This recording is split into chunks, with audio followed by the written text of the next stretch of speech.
I'm going to teach you my simple investing strategy that has worked for me, which will include things like how to identify good companies, price to earnings ratio, and dividend yields. But first, I need to show you what my old process was, so you can see that my new process is much simpler. So I'm an accountant by trade, so I used to read financial statements of companies to try and assess if they were a strong company or not, if they were worthy of my investment. And a couple of the things that I used to look for in assessing if a company was a really strong company, the first is strong free cash flow or strong cash flow. Accounting profit can be manipulated a little bit by accounting standards, but cash flow must be reconciled to a bank statement. It must be reconciled to physical cash inflows in and cash outflows. So if a company has strong, consistent cash flows, that's a really good sign. The second thing I would look for is a high return on equity or a high return on net assets. And what that simply means is, say if you've initially invested in a company $100, you've given them $100 to go and do their business. They take that $100, that forms their equity or that forms their net assets. They go and they might buy machinery, they might buy inventory, then they'll go and sell that to customers. The return that they can make on that initial investment, so say they could make $20 of profit, pure profit on that initial $100 investment. That's a 20% return on equity or 20% return on your initial investment. So companies that had a high return on equity or a high return on net assets, that is another positive sign I would look for. And the next thing I would look for is low levels of debt. That's not necessarily an essential item. That's just something I used to look for. If a company can demonstrate that they can produce a strong return, they can produce strong cash flows without any debt, then sometimes the introduction of debt can just make those returns even bigger. So if a company has low debt to begin with, then that's a strong financial indicator as well. So once I had found what I thought was a good company, the next thing you need to do is determine if that company is cheap. Buying things on special at Woolies or Coles is much better than paying full price. Buying companies that are cheap gives you more room for profit, more room for growth. So the next thing to determine was the company cheap or not? Now, a common metric to assess this is what's called a price to earnings ratio.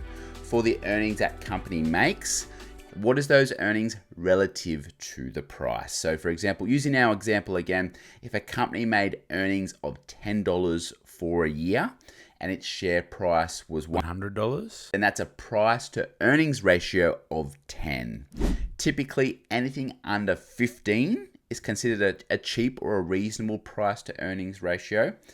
And the easiest way that I think about it is that a price to earnings ratio of 10 means your annual return is about 10% per year, roughly. That's a good rule of thumb to use. Start with 10, higher or lower.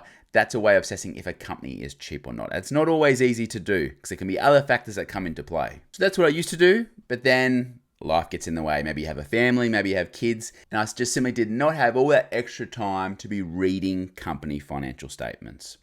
So I changed my approach, and what I predominantly invest in now are what are called ETFs, exchange traded funds, and they track the broader market movement as a whole. So if the broader Australian stock market goes up, my Australian ETF will go up. If the broader United States stock market will go up, my ETF will go up, my investments will go up. But I still like to assess if those ETFs I buy are cheap or not.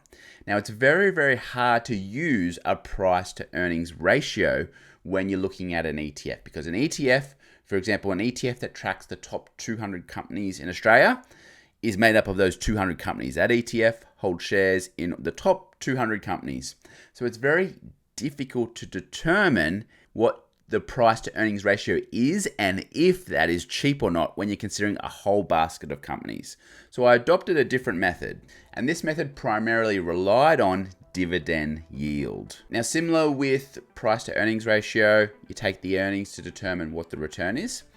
This method takes just the dividend you receive and determine what your return is if you just consider that dividend. Now, to get the dividend yield, you can look that up very easily on websites like Yahoo Finance. For example, the ASX 200, one possible ETF that tracks that is called IOZ. And if you can see, this is Yahoo Finance. Here is the PE ratio, 20.91. So that's something you can use if you choose to. But I'm much more interested in this yield number, this dividend yield, 3.36%. So that means on your initial investment, the dividend, the annual dividend that you will receive on average is 3.36%. Now the key here is though, dividends can fluctuate quite a lot. Here's another website that shows the historical dividends of this same ASX 200. See, we've got 45 cents, 28 cents, 27, 16, and they move quite a lot. So that dividend yield that I showed you previously is only the most current dividend yield. It's not the whole historical average dividend yield. So the process that I do when trying to calculate dividend yield is I write down all the dividends, all the historical dividends in a spreadsheet. And I then take the average of those dividends. That means that if dividends have been really good recently, resulting in a high dividend yield, which can be a little bit deceptive because business cycles go up and business cycles go down. Instead of just taking that recent information, I take a whole history of information, which includes the up years and includes the down years. And I calculate my own dividend yield. Now, why do I use dividend yield? So a strong dividend yield or a high dividend yield is about 4% for ETFs. Some companies pay a little bit higher, but if you find ETFs that have about a 4% dividend yield, that's considered quite high. Lower than that is considered quite low. So the process that I do is try and find ETFs that have a reasonable dividend yield. You don't always want really high dividend yields because then the growth in that ETF, the growth in that stock may be limited. So they've got to have at least a reasonable dividend yield. And then, for example, say the dividend yield for the ASX 100 was 2%. That's quite low. So my magic number, my magic investing return number that I want to receive is at least 10% per year. Thinking about to our previous price to earnings examples, a PE ratio of 10. So that's my magic number. So if I would find, after doing my whole historic process of dividend yields, a company or an ETF that had a really low dividend yield, say 2% per year, then in my mind, I'm thinking, okay, I at least have to get 8% in growth every year to hit my magic number. Now, will that ETF get 8% in growth? I have no idea. I don't think anyone actually really knows which way the stock market is going, but I use that information in making my decision. So some of these ETFs that I have purchased do have a dividend yield of 4% a year. So just with an eyeball test in my head, I know, okay, I need at least 6% annual growth per year to hit my magic number.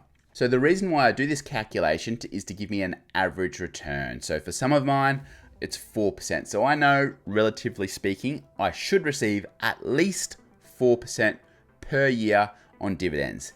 Am I happy with that? That's step number one. Step number two is, then hopefully I'm hoping for some growth. I'm hoping for that 6% growth. Now, if that dividend yield number is really, really low, say it's like 2%, and the ETF I'm looking at, the stock I'm looking at, I'm not really confident it's going to grow as a company, it's going to give me that growth 6% per year, then that helps my decision in not investing in that ETF. Is the return based on that dividend yield, am I happy with that number as a minimum return? If I got no growth at all, would I be happy with just that dividend yield number? Now, if it was 2%, hell no, I would not be happy with that number. 4%, I'm still not that happy. But 4%, I feel much better that I don't need too much more to get to my magic 10% number. Whereas 1 and 2% dividend yield, you got much further to go. And that makes my investing process, my investing strategy, much simpler to do. Now, this strategy that I'm talking to you about does not work well for growth industries that are not yet producing profits and not yet producing dividends. I use a separate strategy for that, which I'll share in another video.